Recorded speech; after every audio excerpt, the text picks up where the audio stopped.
પણ બધા કરતા મને દૂત ગમે. દુર્યોધનને સમજાવવા માટે જયારે કૃષ્ણએ પગલા માંડ્યા દૂત કર્મ માટે, દારૂક બાપ રથ તૈયાર કરો. એક વસ્તુ સમજી લો, અંદરથી કૃષ્ણ યુદ્ધના પક્ષમાં નથી.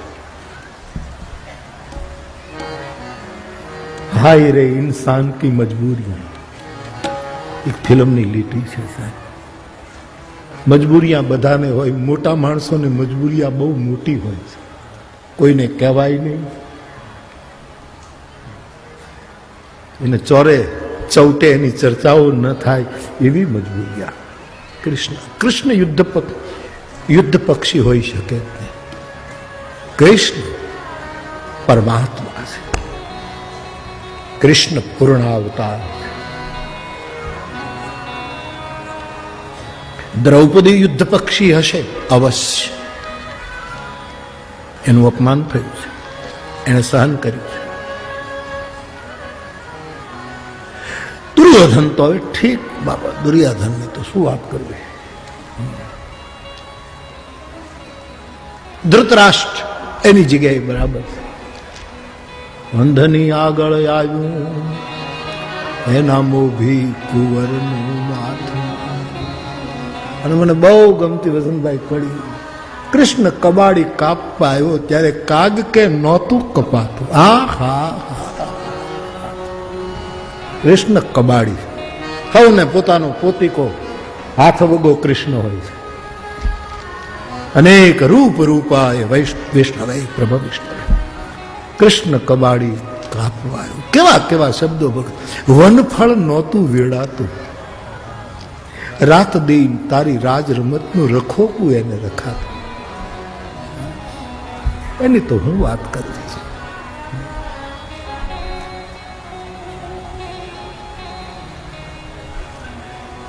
પણ કૃષ્ણ, મને મારી આંખોએ હું મહાભારત જોઉં ત્યારે મને એમ લાગે કે આ જગતનો બાપ યુદ્ધ પક્ષી નથી. યુદ્ધ પક્ષી આ હરાસનો માણસ નથી, આ રાસનો માણસ છે. આ મહારાસનો. અમારી નિંબાર્કી પરંપરામાં તો એને રાસ રાસેશ્વર કહે છે, અને તેથી રસેશ્વર કહે છે, સર્વેશ્વર કહે છે. પૂરી નિંબાર્કી પરંપરા એ જે કૃષ્ણનું દૂત કર્મ છે. સાહેબ, હું તમને વિનંતી કરું કે જેને યુદ્ધ ખપતું હોત ને એને રથ તેજથી ચલાવ્યો હોત, ઘોડાની આમ ખેંચી હોત લગામ, અને ઘોડા કૃષ્ણના હતા. શ્વેત હાય, ઘોડા ઈચ્છે છે કે યુદ્ધ ન થવું જોઈએ. અમારે યુદ્ધના મધ્ય ભાગમાં અમારે ખોડાવવું પડશે. આ કૃષ્ણના અશ્વો છે. ઉજળા માણસો યુદ્ધ ઈચ્છતા જ નથી, જેના ઉજળા વિચાર છે. અને ફરી એક વખત ભગત બાપુનો એ દોહો મારા ધ્યાનમાં આવે કે એક રંગાન ઉજળા જેન ભીતર બીજી એને વાલી દવલી વાત તું કે જે દિલની કાગડા. એ વખતે મહાભારતનો એ રથ કૃષ્ણનો ધીરે ધીરે જાય. આમ હજી કોક રોકી લે પાછું ફરી દઉં. પણ વાળ ઉપર હાથ ફેરવતી દ્રૌપદી યાદ આવે. એ કબળાનું વસ્ત્રહરણ એને યાદ આવે છે દ્વારકાધીશને.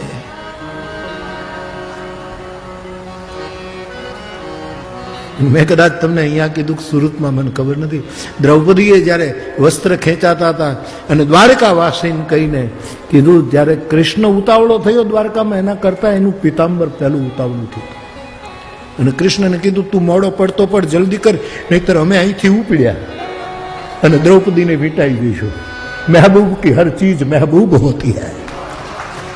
તારું વસ્ત્ર છીએ ને, તે અમને ખભા ઉપર રાખ્યા. તારે દ્વારકાધીશ મહેલમાં રહેવું હોય તો 56 ભોગ ખા. આ અમે ગયા કૃષ્ણની પાછળ પિતાંબર નહોતું ગયું, પિતાંબરની પાછળ ગોવિંદ ગયો હતો.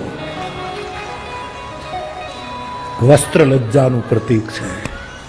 કૃષ્ણ મોડું કરી શકે, ચુંદડી ઓઢણી મોડું ન કરી શકે, પિતાંબર મોડું ન કરી શકે, ઢેળિયાવાળી મોડું ન કરી શકે.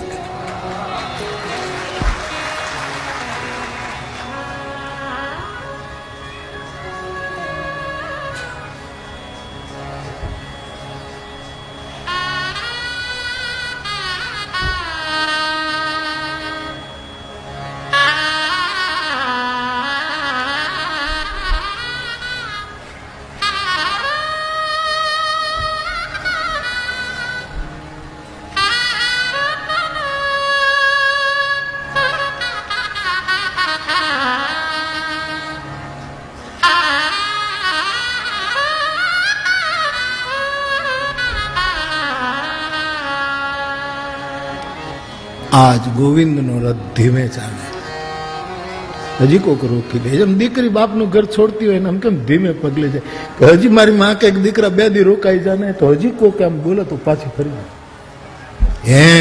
ધીરે ધીરે ધીરે ધોળા ઘોડાઈ ડાબલા માંડ્યા છે. ઘોડાઈ આમ પાછું ફરીને કૃષ્ણની સામે જુએ. જેમ મારા અયોધ્યાના રામના રથના ઘોડાઓ મોટું ફેરવી ફેરવીને અયોધ્યા હું જોતા હતા કે અમે ક્યાં લઈ જઈએ છીએ આને.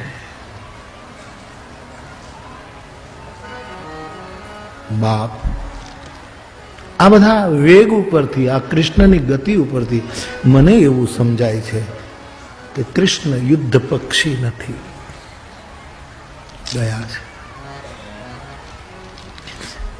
મહાભારતના પ્રસંગમાં તો નથી જવું, પણ એક રાજનૈતિક પ્રોટોકોલ હોય છે એ દુર્યોધને નિભાવ્યો પણ, અને પોતાના પક્ષમાં કરવા માટે એમણે બહુ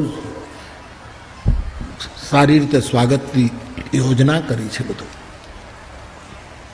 આવે છે, ભોજનની કેવી વ્યંજનોની વ્યવસ્થા કરી છે. પણ કૃષ્ણ એમ કહે છે કે હું નહીં જમું. એક તો મને ભૂખ નથી એટલે હું નહીં જમું, બીજું તારા હૃદયમાં મારા તરફ ભાવ નથી એટલે હું તારા ઘરનું નહીં ખાઉં.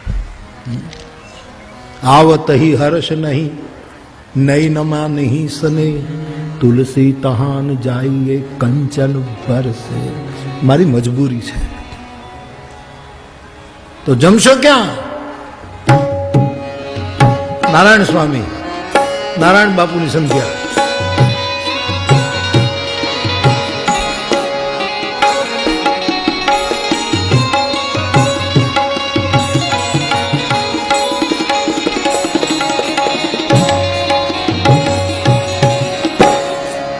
હાલો ને વિદુર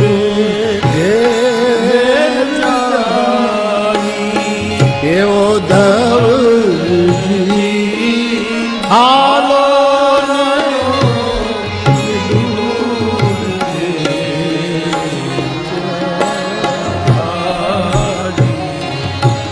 બંટીનો રોટલો કાંજળિયા ભાજી,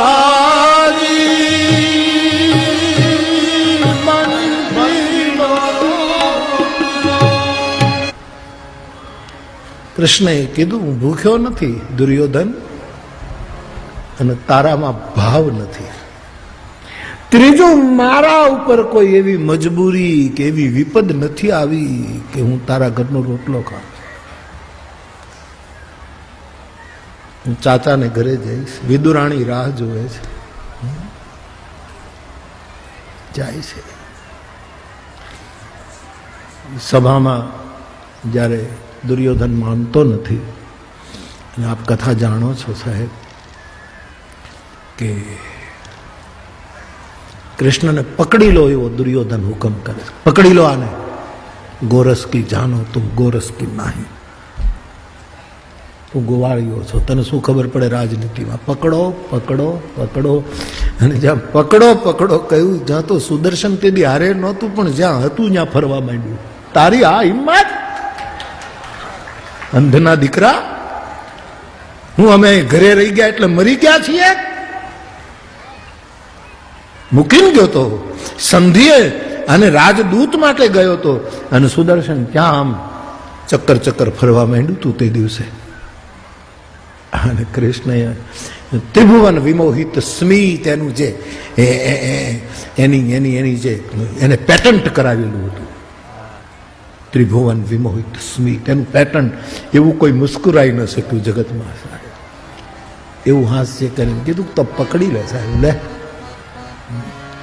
અને બધા પકડે ત્યારે અનેક બાહુદર વક્ત્ર નેત્ર, આ વિરાટમાં દર્શન પકડી શકાયા નહીં.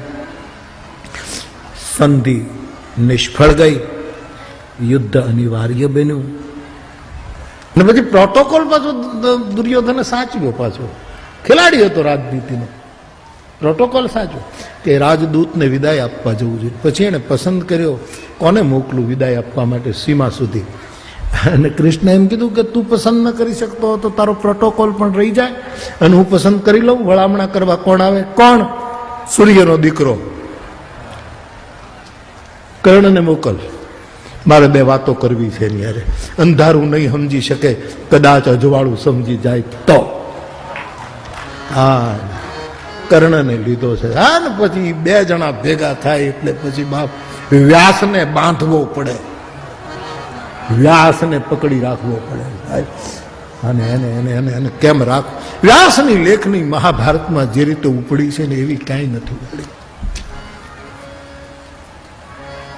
એમાં હું કદાચ ગઈ કથા મેં કહેતો હતો કે અર્જુન ને કર્ણ જયારે હામાં લગભગ 12મો કે 13મો દિવસ હશે, ખબર નહીં યુદ્ધમાં, જયારે બે રથ હામાં આવ્યા છે સાહેબ, ત્યારે તો વ્યાસ એમ કહે છે કે પ્રકૃતિના નિયમો તૂટતા હોય તો ભલે તૂટે, કલ્પના ઠીક હોય કે ન હોય છોડી દો.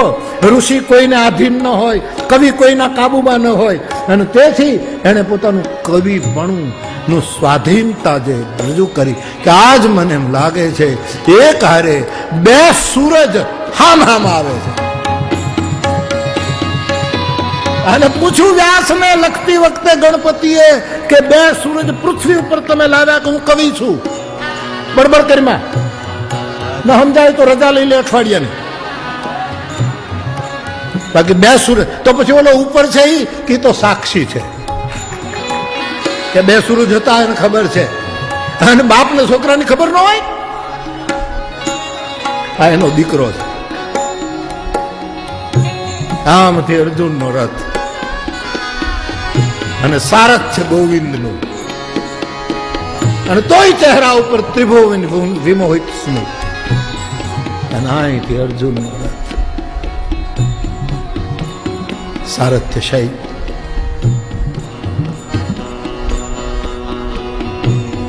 છેલ્લે જયારે કર્ણ પડે છે, પેલું રથનું પૈડું કાઢવા જાય છે, ત્યારે આમ રથનું પૈડું ધસતું નહોતું સાહેબ. વ્યાસ કહે પેલો જે સૂરજ હું લાવ્યો હતો ને એ હવે અસ્તાચલમાં આમ ઊંડો ઉતરી રહ્યો છે, સૂરજ જઈ રહ્યો છે.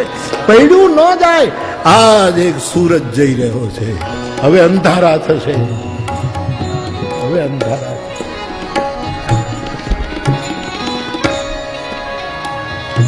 કર્ણ કર્ણ છે.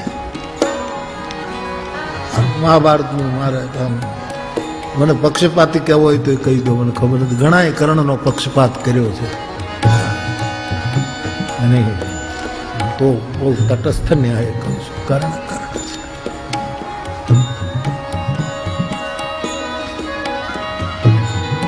કુંતામાં કર્ણને મળવા ગઈ ત્યારે કર્ણ સ્નાન કરે છે. સવારનો સૂરજ જેમ બાપ દીકરાના ઉપર હાથ ફેરવતો હોય એમ મીઠી મીઠી કિરણોથી કર્ણના માથા ઉપર સૂરજ હાથ ફેરવે છે. કર્ણના કાળા વાળમાં સૂરજની ચમકીલી કિરણો જાણે બાપની આંગળીઓ ફરતી હોય ફરે છે. કર્ણના આદિદેવ અને બાપને યાદ કરે છે. આદિદેવ નમસ્તુભ્યમ પ્રસીદ મમ ભાસ, દિવાકર નમસ્તુભ્યમ પ્રભાકર નમસ્તુતે. હા ને એ તો સંસ્કૃતમાં બ્રાહ્મણ બોલે, પણ ચારણ શું બોલે? ભલે ઉગા ભા ભાણ તે હારા. પોતપોતાની બોલીમાં સૂરજની આરતી ઉતરે છે સાહેબ. જેમ જેમ સૂરજ ઉપર આવે છે આખું શરીર તામ્ર વર્ણું થયું છે. કર્ણ લાલ તામ્ર વર્ણો થયો છે. સ્નાન કર્યા પછી જે ઉત્તરીય પહેરવાનું હતું એ નદીના તટ ઉપર વૃક્ષની ડાળ ઉપર રાખ્યું છે કર્ણએ. અને અહીંયા કુંતાની કવિતા કરી શકે, બીજો નતો. વ્યાસ અવતાર છે પણ અહીંયા અવતાર નથી, વ્યાસ કવિ છે. કવિ શ્રેષ્ઠ છે અથવા ઋષિ કવિ છે. કુંતા આવે છે. કુંતા તો રાજમહેલ નું પાત્ર છે. એને તડકા જોયા નથી બહુ. એને તાપ લાગે છે, કોના છાંયે રહેવું. અને તેથી કુંતા કર્ણના વસ્ત્રની આડમાં ઊભી છે. અને આખરે માં જાય ક્યાં? ક્યાં જાય? ક્યાં જાય? એને આજ દીકરાના વસ્ત્ર એ શાતા આપી, એની આડી છુપાડી. નાઈને બહાર નીકળે પછી બીતા બીતા વાત કરવી. બીતા બીતા આ બધા પ્રસંગો કહેતા હું થાકતો નથી સાહેબ.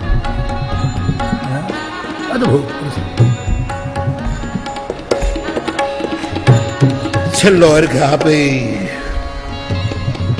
હાથીની હોંઠ હોય ઉપરથી જાડી, પછી આમ આમ આમ એવા જેના ભુજદંડ છે. આજાન બાહુ કેહરીની જેવો જેનો કટિભાગ છે.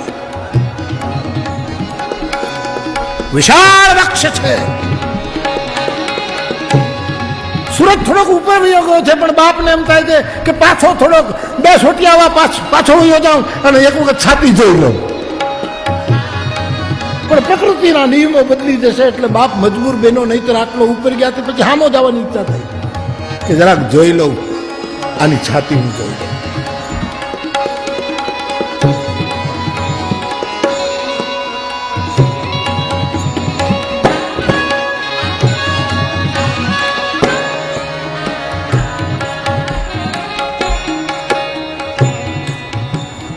કુંતાને જોયા છે,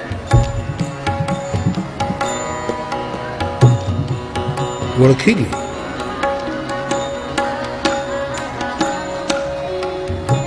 જેટલું નમાય વિવેક છે એટલું નમ્યો છે. અને એમાં કુંતાજી ખોલે છે પડદો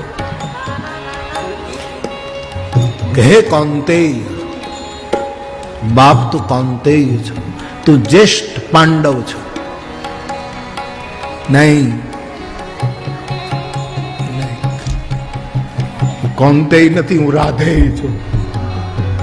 ખબરદાર, આ શબ્દ મારા માટે વાપર્યો છે તો કૌંતેયને તો તે પેટીમાં પૂરીને વહાવી દીધો હતો. જોયો ગયો કૌંતેય, જેને સુતપુત્ર કરીને તમે મને સતત અટકાવ્યો છે. મને કહેવા દો, હું એ રાધાનો અધિરથનો દીકરો, હું રાધેય છું. અને કર્ણની પહેલી જો કે કૌંતેય તને પગે નથી લાગતો, રાધેય પ્રણામ કરે છે.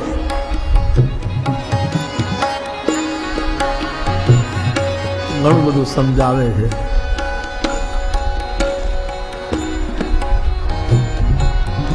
અને કર્ણ એમ કહે, હવે તું મારી પાસે આવી જ છે તો એટલું કહું કે 5 પાંડવો 5 જ રહેશે. જા, અર્જુન જશે તો હું વયો આવીશ. અને કા હું જઈશ તો તારા 5 રાખવા છે ને? તારો પક્ષપાત છે ને? મૂળ તો ઓલાને બચાવવા છે ને? આ મોટું મેણું હતું કુંતા. મૂળ તો ઈ છે ને. અને પકડાય છે કુંતા, વ્યાસ મુકતા નથી. કોઈની પરવા વ્યાસે કરી નથી. અને જયારે આ માણસ વિદાય લે ત્યારે આયુષ્યવાન ભવ એમ કહેવું જોઈએ ને. કુંતા આયુષ્યવાન ન બોલી શકે, દીર્ઘાયુ ન બોલી શકે, કારણ કે એને તો ઓલા 5 ને બચાવવા હતા. અને કવિ જ આ કરી શકે, બીજો ન કરી શકે. અને શું કીધું? નિરામયો ભગવાન તને તંદુરસ્ત રાખે, જીવતો રાખે એમ ન બોલાયું.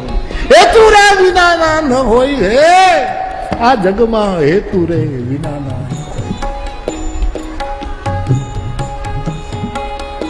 એવો જ સંવાદ કૃષ્ણના દૂત કર્મ પછી હસ્તિનાપુરની બહાર ભાગોળે કર્ણને સાથે લઈ ગયા છે.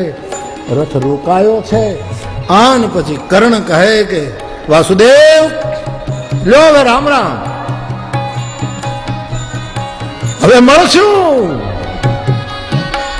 હવે ભેગા થશું ત્યાં.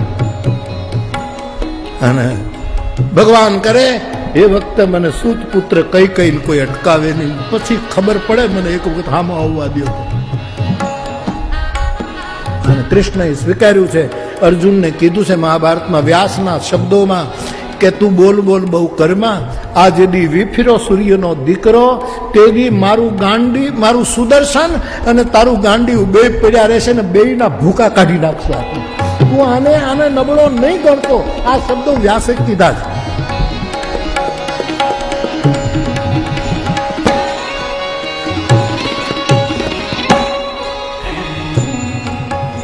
કારણ કૃષ્ણ યુદ્ધ પક્ષી નથી,